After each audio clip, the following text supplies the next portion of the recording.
மெத்தன்ன பஞ்சசயனத்தின் மேலேறி கொத்தலர் பூங்குழல் நப்பின்னை கொங்கமேல் வைத்து கிடந்த மலர் மார்பா வாய்கிறவாய் மைத்தடங் கண்ணினாய் வீ உன்மனாடனை எத்தனை போதம் துயிலழ ஒட்டாயிகான் எத்தனை ஏலும் பிரிவார்த்தகில்லாயால் தத்துவமன்று தகவேலோரெம்பாவாய் ఆండాళ్ దివ్య తిరువడిగడే శరణం.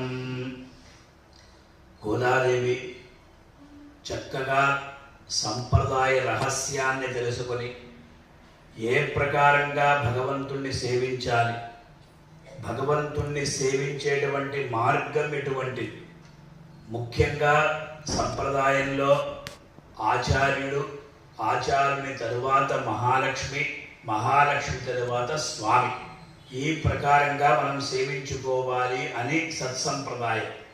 ఆచార్యుడు అనేవాడు లేకపోతే మనకు మంచి మార్గాన్ని చూపెట్టేవాళ్ళు ఎవరు లేరు అని తెలుసుకొని ఆ నందగోపుణ్ణి ఆశ్రయించి తదుపరి నప్పిన్న పిరాట్టి అయినటువంటి నీలాదేవిని ఆశ్రయిస్తున్నది గోదాదేవి.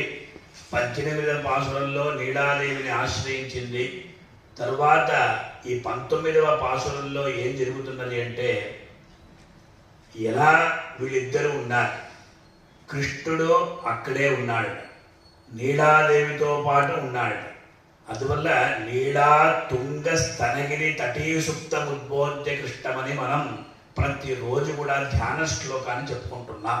అంటే నీలాదేవి యొక్క ఉత్తుంగమైనటువంటి ఆ స్తనములలో భగవంతుడు అలా హాయిగా పరుండి ఉన్నాడు. మనము స్తనములు అంటేనే బాహ్యంగా మనం ఆలోచించకూడదు. అక్కడ వచ్చి విశేషంగా పరభక్తి, పరమభక్తి, ఈ రెండే అక్కడ స్థలములుగా ఉంటాయి. పరభక్తి అని చెప్పినప్పుడు భగవంతుణ్ణి సేవించాలి, భగవంతుని యొక్క దర్శన భాగ్యం కలగాలి అనేటువంటి కుతూహలం ఏదైతే ఉందో అది పరభక్తి. పరమాభక్తి అంటే ఈ ప్రకారంగా సేవించుకునేటువంటి ఈ సౌభాగ్యం దక్కకుండా పోతుందో అనేటువంటి భయమే పరమాభక్తి. అందువల్ల స్థలములోని చెప్పినప్పుడు పరభక్తి, పరమాభక్తిలో భగవంతుడు లీనమవుతున్నాడు మనం తెలుసుకోవాలి. అలా నప్పిన్న పిరాటిని మేల్కొలిపింది నందగోపాల, నందగోపాలన్ మరుమహడే నప్పిన్నాన్.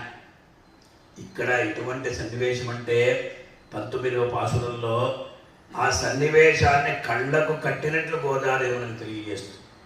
ఎలా అంటే వాస్తవంగా కుత్తు విళక్కెరియ కోట్టుకాలు కట్టిల్ మేర అంటే అంతటా కూడా గుత్తి దీపం